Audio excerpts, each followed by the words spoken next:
市民而家喺好多政府場地都可以輕鬆咁上網、瀏覽網頁、搜尋資訊，既方便、安全同埋免費。香港政府 WiFi 通嘅標誌，亦都係香港市民熟悉嘅標誌之一。呢個龐大嘅計劃，唔單止打造香港成為新世代智慧型都會，亦都見證住一班參與其中嘅公務員點樣克服重重困難，取得成果。喂，搞緊咩啊？上網咯，哇！2007年2月，香港政府宣布推出香港 WiFi 通計劃，希望將香港打造成無線城市。因為而家負責統籌成個計劃嘅資訊科技總監辦公室，為咗令到計劃可以盡早推出，決定將成個服務外判俾供應商。而為計劃成立嘅政府 WiFi 計劃管理小組，就肩負起成個計劃嘅監管同埋推行。同一般家用或者係普通商用嘅無線裝置相比， WiFi 通服務嘅穩定性同埋安全性都有極高嘅要求。資訊科技總監辦公室喺驗收供應商安裝嘅設施時候，會量度無線信號嘅強度，以確保覆蓋嘅範圍同埋上網速度達到要求。另外，機電工程署亦都協助量度無線輻射水平，以確保符合國際安全標準，保障市民嘅健康。提供 WiFi 通服務並唔係一般想象中咁容易，好似喺淺水灣泳灘，唔單止範圍大，仲要解決地形上嘅困難。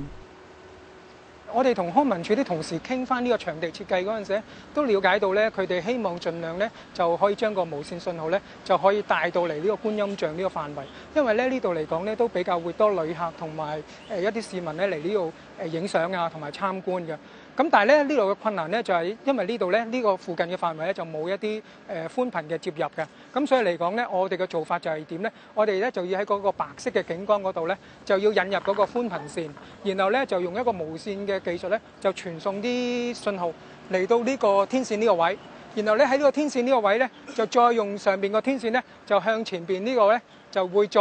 發射啲信號，就令到裏邊嘅信號個覆蓋同埋喺個艇個覆蓋咧係足夠嘅。唔好以為喺市區裝置 WiFi 會簡單啲，皇后像廣場又係另一個挑戰。涼亭嘅簷篷咧，其實係石屎嚟嘅，咁石屎咧就會阻隔咗咧嗰啲無線信號嘅。你可以就咁睇一睇咧，呢度已經有10幾個無線網絡喺度嘅。我哋點樣可以喺咁嘈雜嘅環境裏邊咧，可以大家互相溝通到嘅？咁其實個情況咧就好似喺酒樓裏邊咧，我哋傾偈嗰陣時，其實隔離台咧都可能有其他嘅人喺度傾緊偈。由於皇后像廣場附近已經有雙型嘅 WiFi 信號，信號同信號之間會有干擾，加埋廣場入邊嘅建築物會阻擋 WiFi 信號，令到接收出現盲點。最主要就用翻一啲有方向性嘅天線，我哋可以就指向某個範圍，係務求令到個覆蓋可以全面啲咯。咁另外一方面咧，其實我哋喺嗰個頻道設計都要好小心，咁咧就要選擇一啲咧冇咁擠擁嘅頻道去提供嗰個無線信號咯。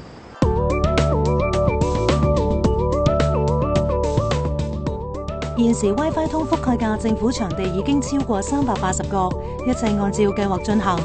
不過遇上特殊情況，會作特別嘅安排。09年5月，香港爆發 H1N1 甲型流感。政府資訊科技總監辦公室人員同承辦商緊密合作，喺極速嘅時間入邊，喺其中一個隔離中心鯉魚門公園度假村完成 WiFi 通嘅安裝工程，讓被隔離人士使用。咁我哋咧就需要喺2日時間裏邊咧就完善晒所有嘅鋪設，而開始提供服務嘅。鯉魚門度假村嗰度咧，其實係好多一啲係1級啊、2級嘅保護文物嘅。咁所以喺嗰啲文物施工嗰陣時，我哋都要好小心咧，就唔可以有任何嘅結構上嘅影響嘅嚇，連可能揼支釘都唔得嘅。WiFi 通計劃唔單止方便市民，同時亦都帶動科技界參與建設更多 WiFi 熱點。自從 WiFi 通計劃公佈之後，香港嘅公共 WiFi 網絡大幅增加。截至09年6月，公共 WiFi 熱點嘅數目已經超過8000個，相對於07年初嘅數目有7倍嘅增幅。WiFi 通計劃咧，令到 WiFi 無線產業喺香港發展咧，政府作出咗一個重要嘅帶頭嘅作用嘅，令到我哋相關嘅 WiFi 產業咧，或者係 WiFi 應用咧，提高咗龐大嘅市場咧同埋需求嘅。咁進一步咧，令到我哋香港咧資訊同通訊科技業嘅發展咧，提供咗一個長遠嘅支援。除咗建設無線網絡，政府資訊科技總監辦公室亦都推動內容服務，